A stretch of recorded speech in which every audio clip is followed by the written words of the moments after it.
in the field of his insurance and sales, and a lot of things. He's also a musician like me. He's a friend, but meron din siyang calling. He also has a purpose in life. That's why when we talked about the things happening right now, especially sa mga overseas Filipinos, when we discussed about what he's doing, I got interested and say, Ed, why don't we, what can't you explain it further to the Filipinos all over? What you can do. Anyway, we're glad to have this today, Mr. Ed Bringas, Edwin Bringas. Ed, kumusta ka? Pare? Good afternoon, everybody. Magandang hapon sa inyong lahat po. Magandang hapon sa inyo. Ano sa Hawaii, ha? Hapon. How's the weather in Hawaii. It's how 4 in the afternoon, oh 4 really? p.m. So have you had no surfing at the moment because of the pandemic, huh? Nope. No. Oh, but anyway, I'm just curious. I in your website. Anyway, just give can you give us a background first of how life started with you, Edwin? Well, as soon as I finished college sa San Sebastian, Manila, I ended up going into business right away. And one of the few who, well, I would say I've never been employed all my life. Right after college, I was introduced to film life. I started selling insurance for about a year and a half, and then I learned non-life. I became a general agent of Malayan Insurance, and I dealt on commercial accounts. The accounts I have all came from DBP because at the time, panahon pa ni Marcos, if you owe, if your company owes money sa gobyerno, DBP is the one that gives and secures the insurance, and they're also the one that pays the premium. So that was my business for about 2 3 years. One of the big accounts I have was Western Minolco Mining, that Atlas, and all the other companies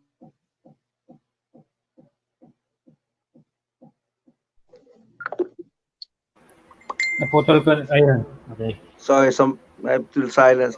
From there, I was so successful in the property casualty insurance, having all these big accounts because, as I've said, I get it from DBP. Medyo konektado tayo ng konti sa gobyerno at the time. But it came to a point wherein as early as mid-80s, I immigrated to USA, California. Pagdating sa California through an investor visa, again, I started doing insurance for about another year, and then I learned mortgage banking. And mortgage banking is when I saw a business na mukhang wala nang gaganda pa. So from there, I would say my life was only in insurance, mortgage banking, and real estate. And it is because through my exposure in mortgages, mortgage documents, contracts, and securitization, and all of that, including yung tinatawag nilang, issues about the mortgages.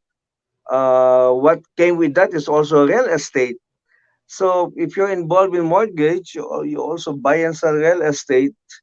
It gave me it gave me a good life that as early as at age 55, 56, I retired in Honolulu, Hawaii.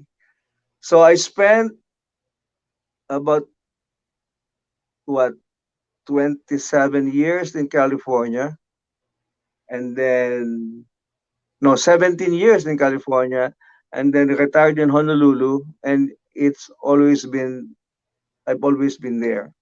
As to the website Help You Fight, if you've noticed, I'm passionate about those people who are losing their homes through either foreclosures or where they're being repossession or they're being evicted. Kasi knowing the business, there is a way to do it, and it's hard, it's expensive, definitely, and that's why I came up with this business. Help You Fight is a business wherein our company, the Camdap Group Corporation, we invest in that lawsuit. We invest in that litigation. We invest in paying you attorney's fees. If in our assessment, in my judgment, in my analysis, mali yung ginagawang pagkuha ng bahay, pagrepossess ng kotse, o pagpapalayas sa bahay. So that's where I come in. I'm here as a businessman, not to solicit any money from anybody, but we're just prepared. We've set aside some funds to spend and invest in these lawsuits. So far, Edwin, what was your biggest challenge when you entered into this kind of business in the US? And how would it apply to the Philippine scenario? The challenge started way back in 2007, 2008. Remember, I've always been in that business. And pagdating ng late 2007 and early 2008, all of a sudden, there's what they call mortgage meltdown. Yeah, yeah. Kasi, wala nang, the bank don't lend any more money because of that, the 2008. bubble. Yeah, the bubble. The mortgage bubble. And Mhm. if the banks are not lending any money, if you're selling your property, who's gonna buy? You know, Mhm. the, buti kung may cash sila ng pambayad. And if you're buying, how will you buy? And because of that, there's what they call mortgage meltdown dahil wala nang activity ang lahat hindi na nakakabayad, so lahat nagfo-foreclose, and because of the foreclosure, all the properties went down. Now, in answer to your question, what made me, how did I come up with this Help You Fight? Sa dinami-dami ng nawawala ng bahay, it's only a matter of a couple of months before they really lose their house. Mhm. Now, we have to remember, I've been in this business since the mid 80s. I know how the mortgage operates. I know that when you buy your house, you refinance, kung sino yung inutangan mong bangko, after a couple of years, hindi na yun ang may-ari nung loan mo. So Mhm. when the time came na hindi na makabayad at you are about to be foreclosed, first thing you need to ask is, sino nagfo-foreclose sa'yo? Although, of course, they have the right to do it because the document says it, that is where we come in. That is where Mhm. our expertise will come in. Not only mine, but my seasoned lawyers who we've made a good study into this.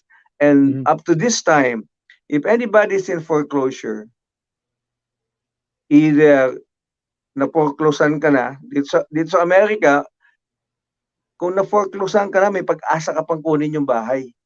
Mhm. And if you're in the process of being foreclosed, you have a better chance of fighting with the bank Mhm. if you apply the right approach and the right strategy. Mhm. And because it's so hard to explain that, it's so hard for people to believe that, that's where we came in with the company as an investment lawsuit, lawsuit funding.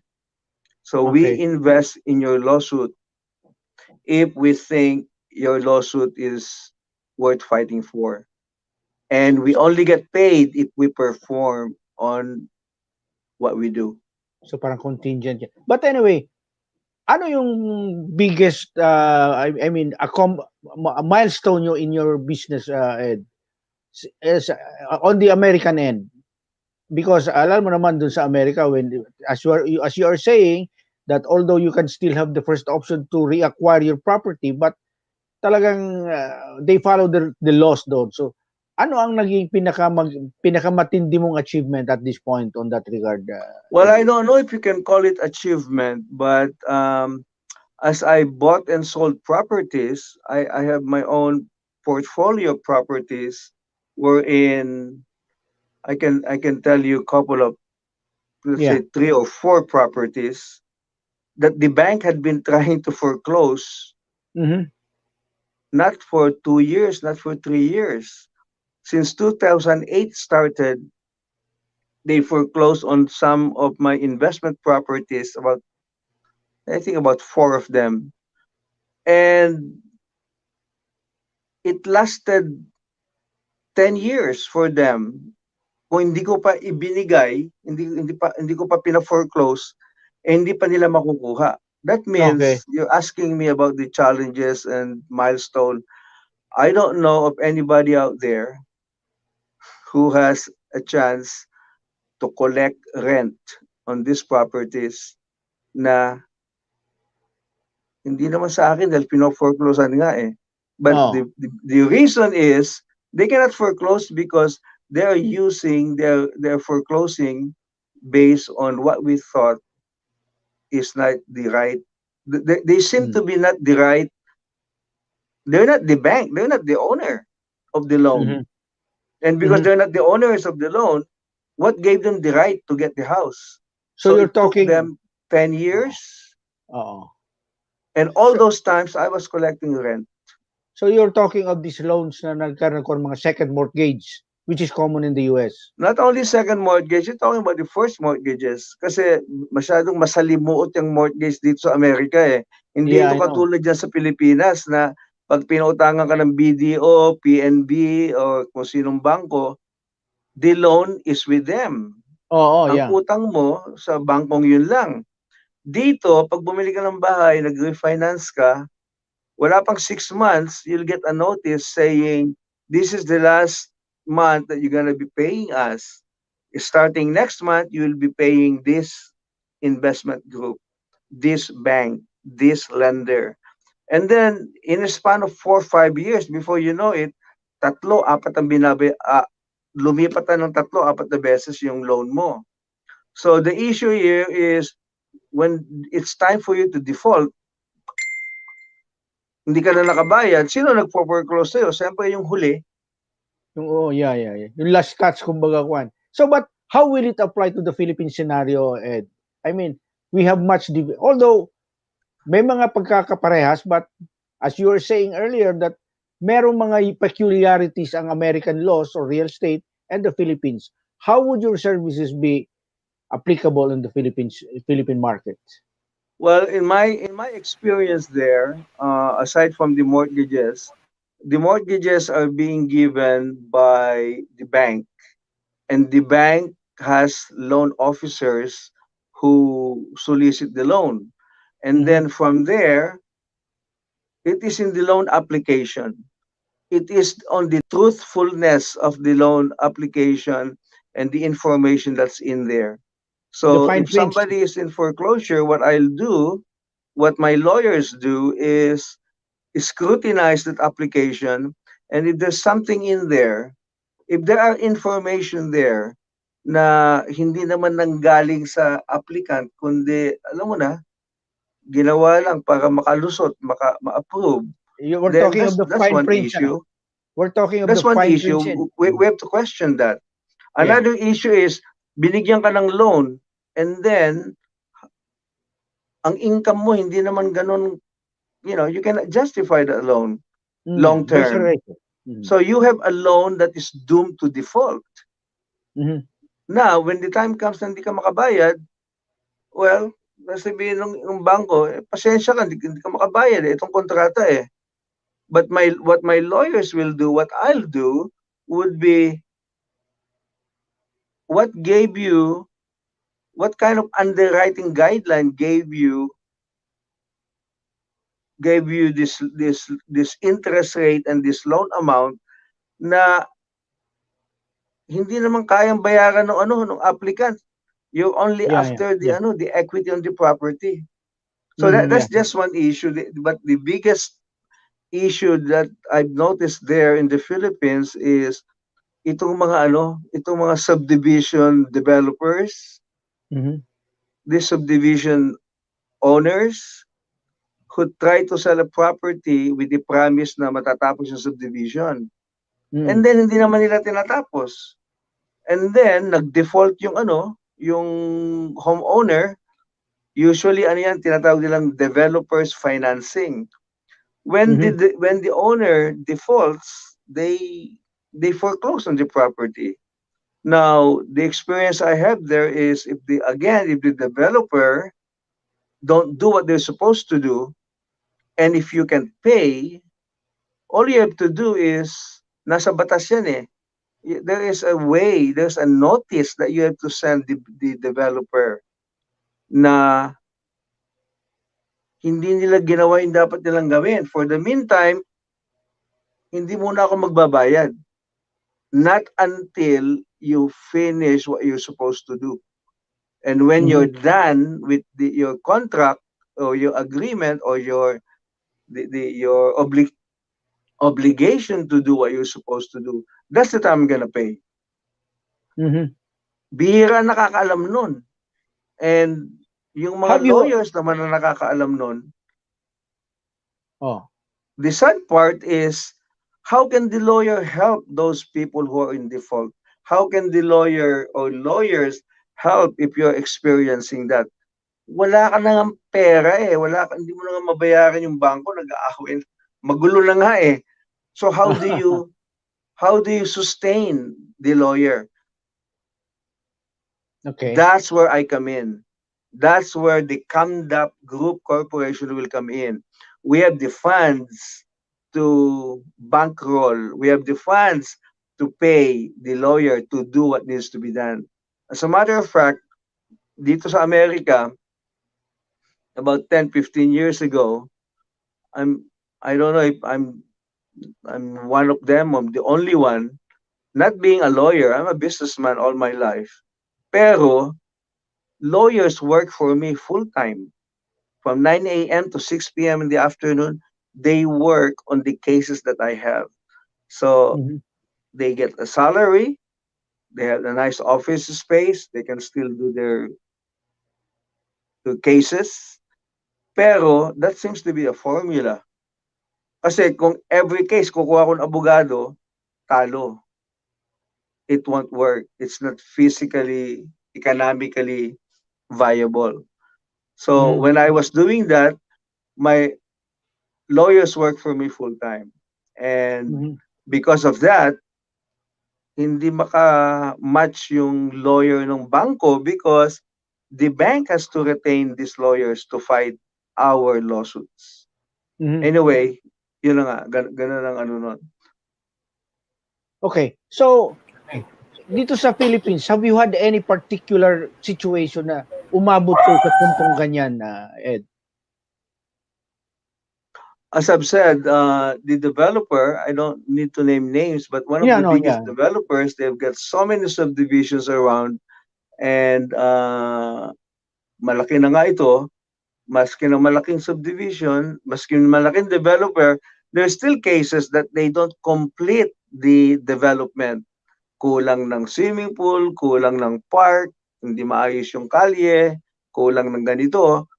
Those are the reasons that even if you're not in default, even if you're up to date sa payment mo, you can tell them na you seem to have remiss on your obligation to do what you're supposed to do. And because of that, Mhm.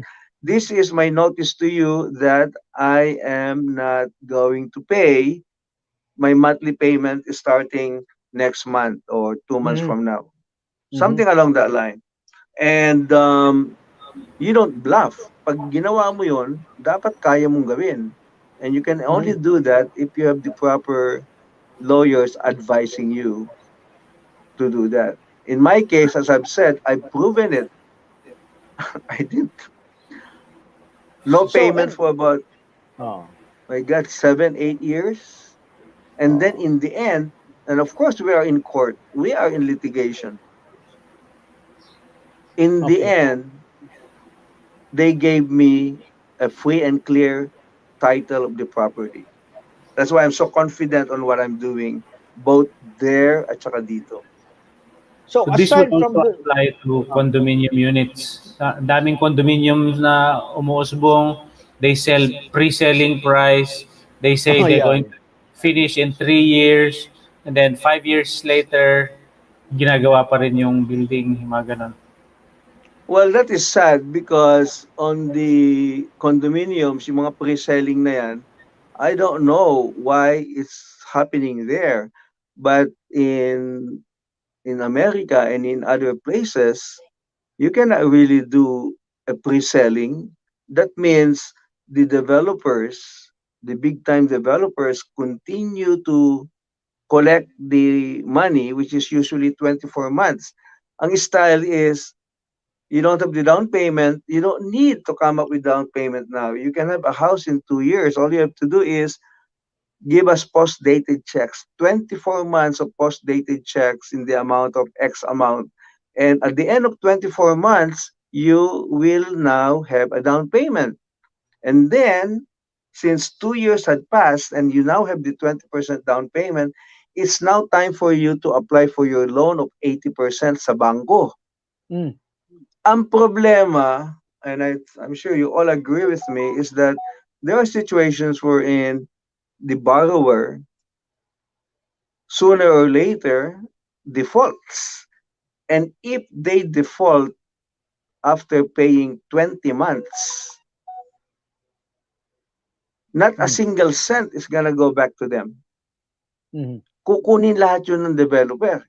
Kasi mm. sasabihin nila, liquidated damages. Oh, For the liquid. meantime, ikaw, ano magagawa mo? Pinirmahan mo yon. Pumunta ka sa abogado, mas kaya sino abogado yan. Tapos sabihin nila, wala, itong pinirmahan mo eh. Eh bakit mo hindi pipirmahan? Those documents were prepared by the developers, lawyers, and developers, attorneys. Kaya nga, if somebody is in that situation, we'd like to review and we'd like to see and find out if there's a way for you to get some or part of the money that you have paid. Now, ito ang ano niyan, ito ang pinaka-importante and not a lot of people know is that if you have paid 24 months and 1 day, nag-qualify ka, nakapagbayad ka ng 2 years, at hindi ka na makabayad, the developer is obligated to return to you 50% of what you have paid. So yung nagbabayad ng 30,000 monthly times 12 times 24 months. O magkano yun? Lagyan natin ng calculator. 30 times 12 is 3. Anyway, whatever is the amount that you have paid, you're entitled to get 50% back of Mm-hmm. what you have paid. Okay. Kaya yung So, mga may kulang dyan na mga naka 19, naka 20 months, 360. 4 months na lang, if you don't do the right thing, kukunin lahat yung pera mo. And that is so unfair. That is why I'd like to help you fight the subdivision developers, condominium owners, developers, and if you're in foreclosure, you're being evicted, or your car is being repossessed, uh-huh. we'd like to take a look at that. I have lawyers all over the place, especially in Metro Manila, that are ready, able to go into action. But of course, we have to review your loan documents. So aside from homeowners in distress, what other help can you provide? What other services do you provide to Filipinos, both here and abroad? Well, also have situations when we were able to help some families who are in deportation. They're being deported. Um, it so happened that most of the lawyers I have are also experienced in immigration, So that's another area that we'd like to help. Anybody who is in deportation, about to be deported, then we'd like to take a look at their case, take a look at their situation, and maybe we can help them. So Another you are. issue is the wrongful termination. You Uh-huh. know, since most of our attorneys are also familiar with that area of law, not only mortgages and foreclosures and real estate, I have cut a deal with them wherein I will pay them as the investor for them to handle the case of somebody who had been terminated wrongfully, or somebody is about into deportation. Same same approach. We invest on your lawsuit. So Of course, we cannot afford to take everything. We have to make sure that your case is worth looking into. we're talking of immigration, U.S. immigration, Edwin, on that regard. I'm sorry, what's that again? We're talking of the U.S. immigration in that regard. U.S. immigration. Yes, we're talking about Deportation from the US. yeah, over here kasi immigration diyan, hindi natin kaya, masyadong malalakas sila. Well, And yung No wrongful need to termination is from elaborate. employment. Yung wrongful termination, what is termination? From what? From employment? Wrongful termination, we were able to help a an OFW, uh, and mali nga yung pagka-terminate sa kanya. And it so happened that we were able to connect with a lawyer in Ajden, not Dubai, but one of the cities there. And with the proper legal representation, it doesn't have to escalate na magiging kawawa yung mga tao. Ang importante lang kasi proper legal representation. Pag wala kang ganon at ang pa-report-report ka lang sa police, punta-punta ka lang sa embassy, that's not enough, and we don't handle it that way. That's why, again, we have to pick and choose cases that we'd like to get involved with, because we invest on lawyers in whatever area they're at. Right. I've heard of cases, Edwin, na the company folds, so nag-file ng bankruptcy. So kawawa yung worker, wala na siyang pupuntahan, nagsara na yung company. Sa Amerika o sa Pilipinas? Ah, Amerika. At saka Okay. ano din sa Middle East din eh. mhm. Well, when a company files bankruptcy, they call that Chapter 11. When a person files bankruptcy, dalawa yon, isang Chapter 7 at saka isang Chapter 13. Pero as to your question about an employee who was let go and fired because the company filed for Chapter 11 or bankruptcy, then ang option niya is limited. Pero at least, maski na paano, meron pa rin siyang rights sa mga pension, sa mga not unless pati yung pension niya hawak ng kumpanya, then it's unfortunate. But we've How? got to have we've got to go and check into the Uh-huh. actual case so that we can determine if we'd like to invest in that lawsuit or not. Kasi pag ganon, maski na nag-file ka ng bankruptcy, hindi naman, it does not mean na talagang bangkarote ka na eh. Oh Most of yeah. the companies file Chapter 11 not to really go bankrupt, but Chapter 11 is what they call rehabilitation. Chapter 11 allows any company, big or small, not to pay any of their obligation, any of their financial obligations as soon as they file that Chapter 11 petition. So, nag-file sila ngayon, starting bukas, hindi na sila kailangan magbayad, hindi pa sila pwedeng kolektahan ng mga creditor nila. That is a violation. Fair, So So it automatic does not mean na accepted porket na. nag-file na, ikaw wala ng mga empleyado. Again, that is when the employee concerned have to get an attorney to determine ano bang sitwasyon talaga nung kumpanya nag-file Employer. ng bankruptcy. Something along that line. Okay, John. Sige. Oo. So, how will they get in touch with your group? I mean, if I'm a Filipino based in Dubai, I'm a Filipino based in Australia or Canada. How can they get in touch with your company, Edwin? The only way for them to be able to deal with us is through that email address we have.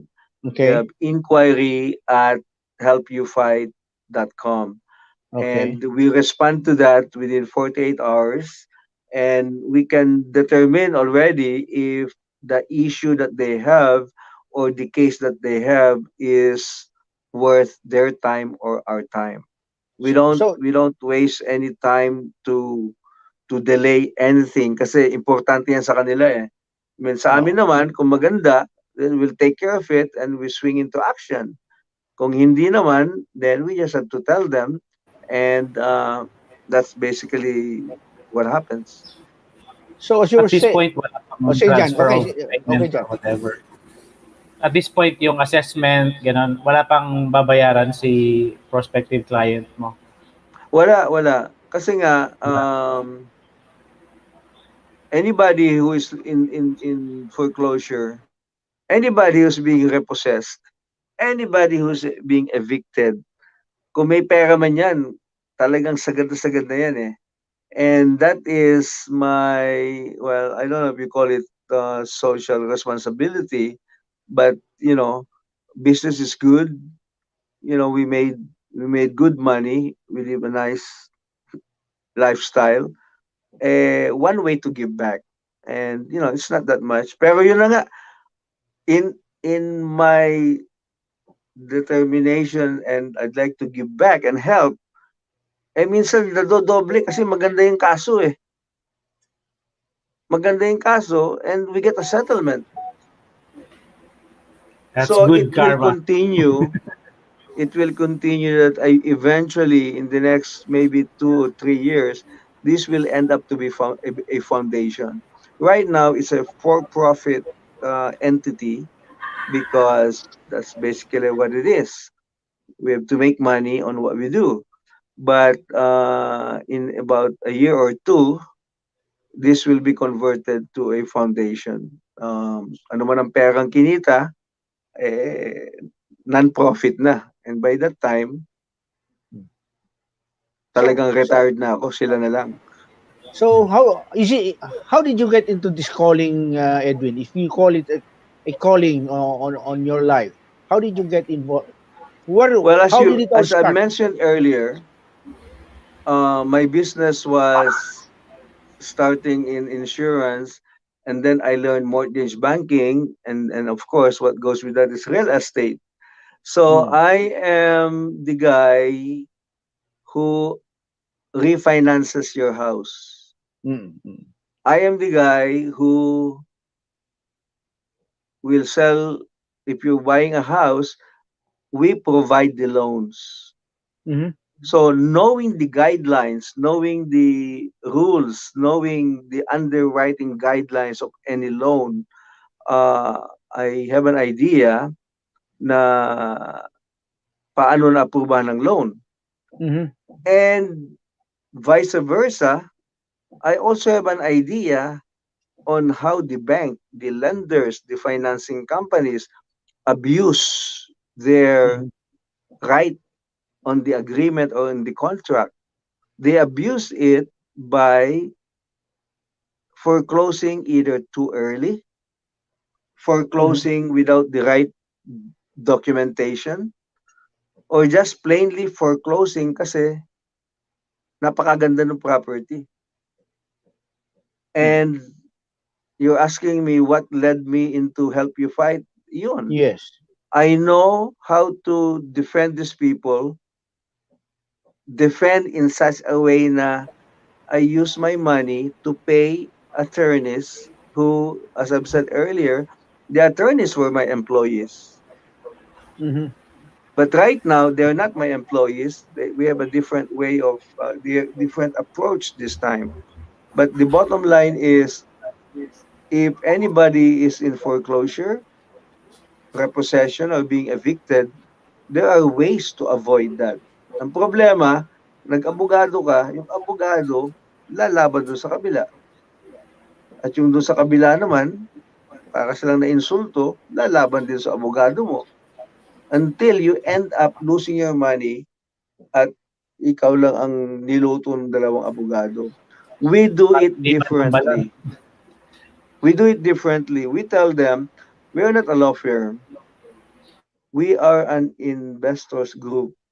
We'd like to see how we can help this family that you claim that you are the rightful owner of this loan. Very Mm-hmm. simple. Tell us how you ended up owning this loan, considering the fact that you seem to be the third, fourth, or the fifth owner of this loan. The original Mm-hmm. lender seems to be nowhere to be found. Mm-hmm. So prove to us that you have the right to this loan. You have the right to foreclose. And Mm-hmm. if you don't have any right, and if you don't have any documents, you better back off, because we're going to sue you. And when I say that, we don't bluff. We really sue them. At this point in time, I tell you, most lenders here in Hawaii are also lenders in California and in the mainland. We have Mm-hmm. sued almost, if most of them, for the past 15, 18 years. So So, I know my business. I know it can be done. so in a It's just a scale of one, matter of getting the right cases. yeah, in a scale of 1 to 10, Edwin. So, of the cases that you've handled, what's the success rate? Well, modesty aside, the success rate against the lenders, against the bank, I would Yes. say 90, 95. Oh. Alam mo ang kalaban dito, ano ang naging kalaban ko? Yung mga kliyente, typical Filipino, na natulungan mo na after after you have helped them, and after you have brought their case from a typical, kumbaga ba sa ospital, nasa ICU na eh, malapit na eh. Uh-huh. I come in, I use my money, I use my lawyers, and I bring them out of the ICU. I bring them out on a situation na hindi na ganun kapiligro, na hindi na sila palalayasin sa bahay. Do you know that there are families, or there are situations wherein they say, Mr. Bringas, napakalaki naman yata ang cut mo. All because we're now into the settlement. Anyway, that's another issue, but Mhm. that's not Yeah. the norm.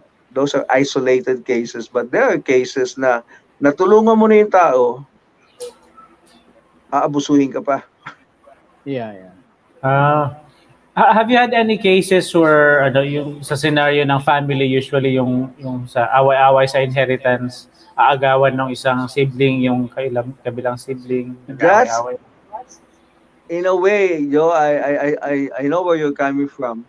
That's the most cases that we're handling here in Hawaii. You're talking about families who came here, and then may naiwan ng mga pamilya doon, and then the property from mom and dad, eh, nag-i-stay yung mga kapatid.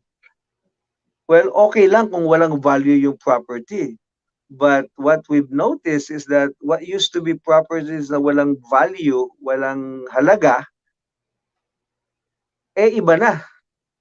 Maski naman nandito sila sa, maski na OFW sila sa Amerika, kung maski na saan eh. If that property is now substantial, eh, dapat they need to get their share. And that's where Mhm. we come in, and we specialize on that, because we retain a lawyer from here, a lawyer in the Philippines, to protect the interest of our client here. It's a sensitive case. Ano yan, pare? Edwin, it's a very sensitive case pagka ganyan. Family, All family of code, those, family all relations. of those are sensitive, but ang ano doon is they need to, kasi nangyayari niyan, yung mga nasa Pilipinas, akala nila yung mga kamag-anak nilang nasa Amerika, nasa kung saan-saan, akala nila kung sino ng mayaman eh. No offense to anybody, but most people that are outside the Philippines working, eh, hindi naman sa eksakto lang. Of course, most are well off na rin. But the point here is, there is a value of that property na naiwan sa Pilipinas. Mhm. At ayaw nilang pakinabangan ng kapatid, ng pinsan, kung sino-sino. And sometimes, it's not the sibling here who is complaining. It's either the wife or the children of the sibling na andito na pinapakinabangan yung property dyan. So, on those situations, lawyers come in and the lawyer will tell the other party there na may karapatan yung andito. Something along that line. Until, of course, it will end up to be an amicable Mm. settlement. Hardly do we go into a real lawsuit against anybody. Okay, so, Pag-uusap lang ang kailangan eh. Ang problema, sino mag-uusap? Yung oh. kamag-anak niya diyan tsaka kamag-anak dito, eh, may masamahan na nga, nag-aaway na nga eh. That's where the lawyers will come in to tell them na it's either we settle it now or it will be worse. Ganun lang yun. Mhm. Mhm. Well, talagang ano, I mean, alam mo, very common yan. Yung mga overseas Filipinos, it's common na, especially as you were saying, may mga property dito sa Pilipinas na yung occupants are siblings or children or whatever, it's common. But the point is, uh, since it's a very sensitive, very personal thing, would it, yung, ano ang, so far, can you give us an insight kung ano yung naging solusyon na yan dyan aside from the, as you were saying, bihira ang nagiging kaso. If it gets to a full case, what's the possible scenario that could happen? Well, always, before the lawyers get involved, I try to use my business acumen, my, Uh-huh. public relation, whatever. Okay. First thing first is I talk to the client here. Ano ba talagang gusto niya mangyari? What Okay. is the final End deal game. sa'yo para maayos na to? And then once Okay. sinabi niya sa akin yon, I go and try to talk directly to the other side. Mm-hmm. See, when I talk to the other Yeah. side, Uh-huh. I am not a lawyer. I am not against them. I am there to fix things. Mm-hmm. As to how I can be compensated, that's beside the point. Uh-huh. But finally, I am now asking the other side, what would it take to settle the matter? Mm-hmm. Why do you think you have to continue to stay in that property, use that house, when there are other three, four, five, or may kapatid ka that should share in that house? And you cannot be there permanently because may value na yung bahay na yan. It's either you agree to sell or you buy them out. Now, you cannot continue to be owning that because part of that is from your siblings.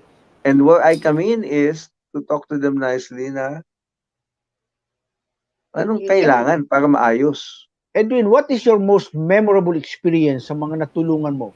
Especially those who are almost about to be evicted from their homes. What is your most memorable experience na nakita mo, na-experience mo sa mga natulungan nyo? Well, it's just like most of them are the same.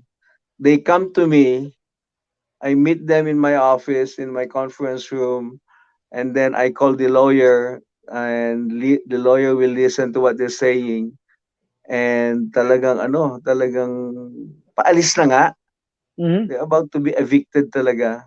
And then when I come up with my solution, when I come up with something where there's hope, Mhm. then I I I I remember um, getting the response all the time na, oh, Mr. Bringas, do you know that we slept good lately? We've been Mhm. sleeping lately na maayos because since we talked to you.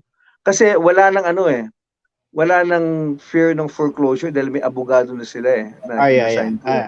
Yeah, yeah. Give them peace of mind. Oo, oo. And then, months pass, minsan a year passes, andun pa rin sila. Why? Because there is litigation going on. Mhm. Mhm. And then, eventually, there's a settlement. So basically, to answer what you're asking me there's no specific answer. All I know is that I'm helping family one at a time. Mhm. And the money aspect, nako, secondary na yan after all these years.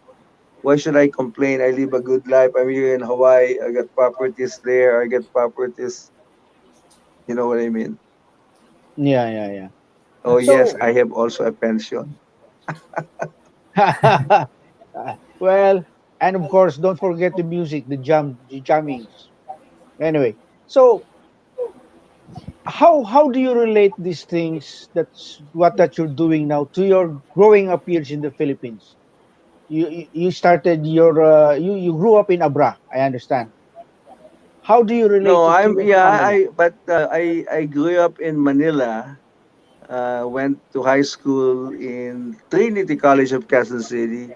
Oh, really? Went to college in San Sebastian College in Manila. And only a few years after that, was in business. As I've said, never been employed all my life until now, and immigrated to the USA through an investor visa. Came Mm-hmm. here to America as an employer, started again insurance, and then learned mortgage banking, and then real estate. Business was good that at an early age, I was able to retire and move to Honolulu. And until now, I'm still here. So, partly, Edwin, is this partly influenced by the orientation of family? Because I understand your father was a judge at the time, right? Am I correct? No, So, my dad retired as corporate secretary ng GSIS. oh, really? So he was the corporate lawyer. I have an uncle who is actually a litigator and talagang a lot of celebrity clients. So you had, And I uh learned a lot from him. I learned oh, a lot. really? And again, as I've said, my God, 22, 23 years old, I am underwriting judicial bonds, surety and performance bonds. I decide if the company will take the risk of this performance, surety, and judicial bonds. That gave me enough experience that I lost interest going to a law school. Why should I go to law school? Mm-hmm. Mm-hmm. Napakaganda na ng ano. My clients who are lawyers, well, they respect me because of what I do, and that's always been the case. Grew up in Manila all along. Okay. So I Ah, understand you're if still I very much ask, connected with your classmates here. How many I'm are sorry, what's the that of again? them? I understand you're still pretty much connected with your classmates in San Sebastian here. Are they your legal lawyer partners here in the? Most of them are your lawyer partners here in the Philippines. No, no, no, not really. I have I have a fraternity, and we're all over the place. I have lawyers as fraternity brothers, but Hmm. for whatever reason, my lawyers that are involved in Help You Fight and the Camdap Group Corporation, no, I don't use them. Oh, really? It's a different approach. Yeah, Okay. purely business. All right. All right. All right. But we Jan, have access. We have lawyers. The lawyers I have in Metro Manila, um, they have access to lawyers wherever they're at. Luzon, Visayas, Mindanao. Ano lang okay. naman yan eh.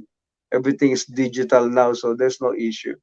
So in other words, you can help anybody from anywhere in the Philippines, so long as there's an internet connection. And that is Of that so? course, that is why all that is needed, very important, is the email. Mm-hmm. You write us, you tell us. It's in the website. The website will guide you. And if we take your case, we provide you your own email address Mm-hmm. for help you fight, Okay. because that's basically, we don't mix that with anything else. So you have a Mm-hmm. dedicated email address for helpyoufight.com. Okay. So Jan, you were asking Edwin. It was related to the online thing. So how do you talk to your clients like now with the pandemic? There are a lot of restrictions. So I guess it's this type, webinar type chats. Well, we're very fortunate to have. How can we survive without Messenger, Viber, WhatsApp, and Facebook? And of course, the email is the most important thing. We concentrate on the contents of the case, contents of the email, and that's basically what it is. Well, Um, oh, we can determine right then and there if it's worth looking into or not, or what other options are available. in your line of business, Edwin, have you considered the risks that go along with it? Remember, these are legal issues. Have you considered the risks? Oh yes, definitely. When I started it, everybody was telling me, "Hey, how can you do that? How can you fight the bank's attorneys?" So that was always a challenge to me, being a fratman, being a fraternity guy. Challenges is part of it. So when everybody was saying you can do it, I said, "Why?" And that's how it all started. uh how can you know how can I set up an office wherein lawyers are employees? It all boils down to the deal, the agreement, and of course the potential of the cases. So you So know that's very that well. is what I have Uh, proven. You can be an owner. Well, actually, I don't call it a law office.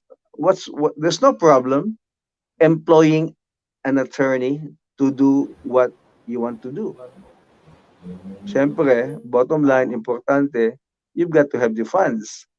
And the okay. funds came from right now, whatever money I'm spending now, it came from winnings already, settlement after settlement. So, Eh, that's what I okay. thought. Giving back is good. So, Edwin, do you agree with me that in the Philippines, particularly, there are certain cases that that things are decided not on what you know, but whom you know. How do you handle that kind of thing? Well, that's already given. It's So meaning, unfortunate that. so meaning you're well entrenched as far as the Philippine legal system is concerned. I mean, Well, it depends how strong your case is.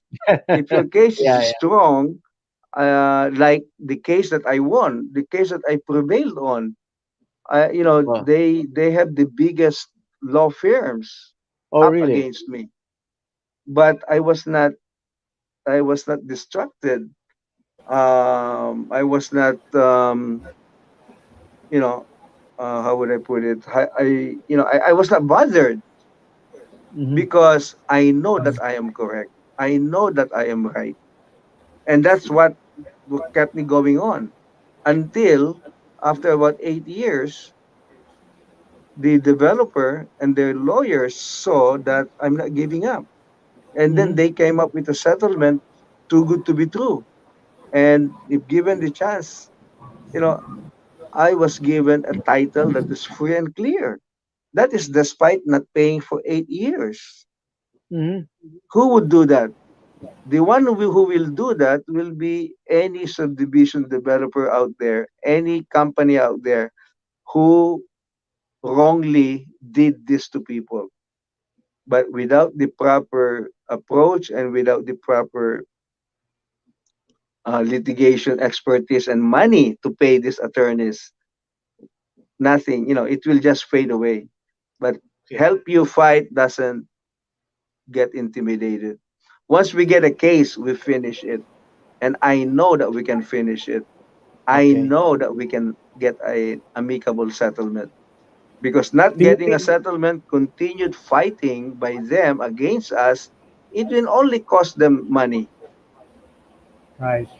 Do you think It there's a will only viable cost them money business? because the attorneys that these developers are using are not their employees. These are retained law firms that they have to pay to fight with us. Right. John, I okay. was just going to ask, is there any viable business for you in adding into your list of help you fight in the area of annulments? Well, not really. The annulment cases are cases wherein that has to be handled by both parties. Again, don't forget now, I am here as a way of giving back. I am not here to establish good business. I'm done with business. I've been there, I've done that. I am excited on what I do now because it is directly helping people, but at the same time, if I prevail, I still get paid. You Like in found the a case I was telling you that I have here in Honolulu, an interest on a big property that all I did was utilize strategy, planning, and wisdom. Oh, okay, John. Anyway, how long do you intend to continue doing this, Edwin? I mean, As so I've long said, as. I responded earlier. I think I want to do this for another year or two. After that, convert this to a nonprofit and a foundation. In that way, I can be remembered, or there's what they call legacy, that you are Yeah. remembered of what you did right and what you did properly during your lifetime. So, are you not going to pass this on to any of your children? How can I don't? I'm sorry. I I only have a daughter, and Oh, my yeah, I daughter thought. is not into this. My daughter Yeah. is well off. She doesn't need any of this.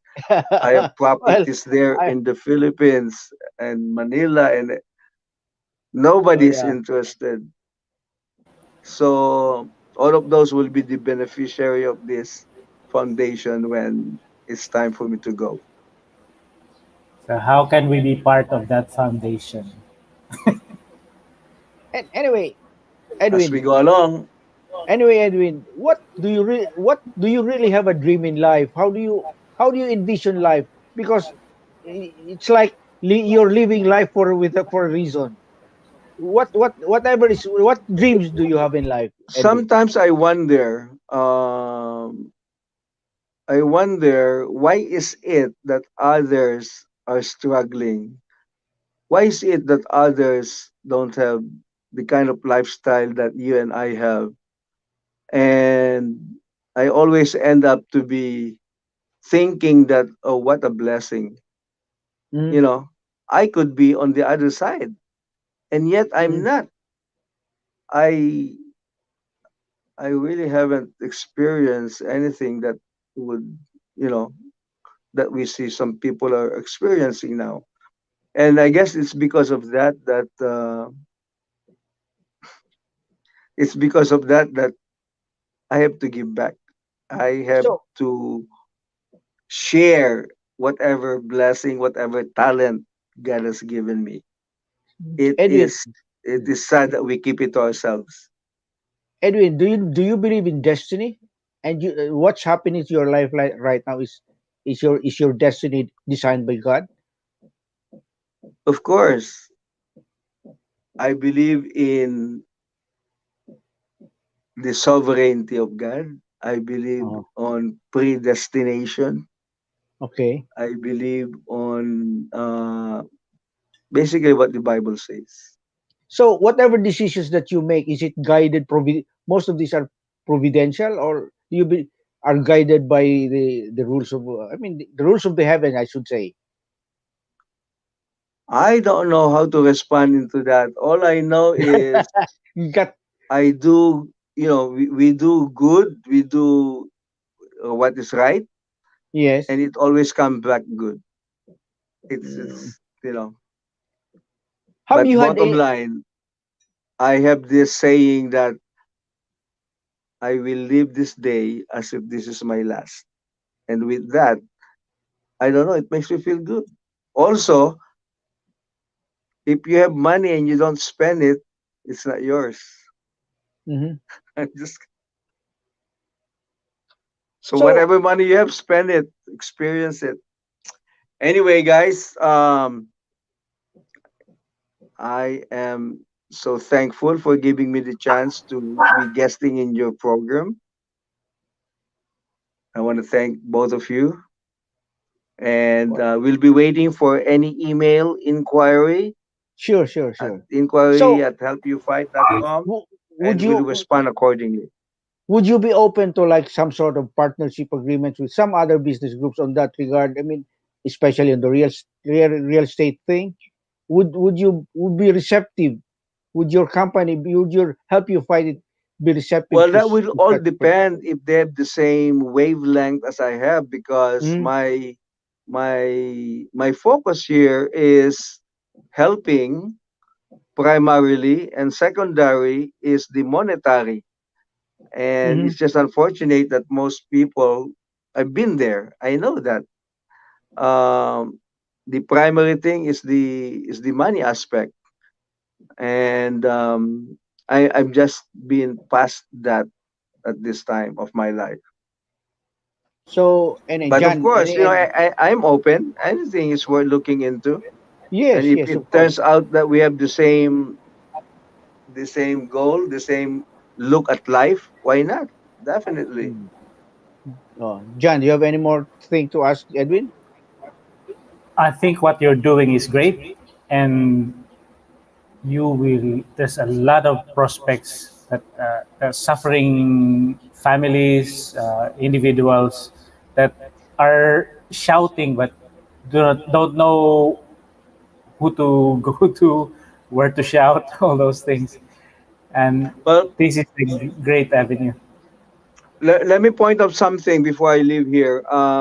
Here in America, it's almost 9 months now that homeowners are excused from paying their mortgages. Okay. For about 8, 9 months now, people don't have to pay their mortgages. And there is what they call CARES Act. There was a law enacted wherein it gives them the chance not to pay because of this pandemic situation. Mm, But the problem is that is ending by next month, and the most okay. February. When that ends, all the lenders, the banks, and the banks out there is gonna come in and tell them that you have not paid for a long time. This is what you owe. So there is what they call forbearance agreement. Oh, what's that? There What's is that an forbearance? agreement set up in accordance with that law that says you don't need to pay your back payments, but it has to be added to the old loan, old principal. Oh, so And the problem is that's not the problem. The problem is if you're qualified or not on the forbearance, is not for you to decide. That has to be decided by the bank. Mhm. And if the bank says you are not qualified on that provision of the law, then you are totally behind 9 months. And if Okay. you're behind 9 months, they give you a So, notice, and that notice is simple: come up with the lump sum or oh, find a way to pay that. Why? Because you did not qualify on the agreement, on the forbearance agreement. That is oh, why that's also part of what we do. We help you fight the banks if they deny you on that forbearance deal well, as anyway, provided by the new law. well, And anyway, that holds true all over the United States.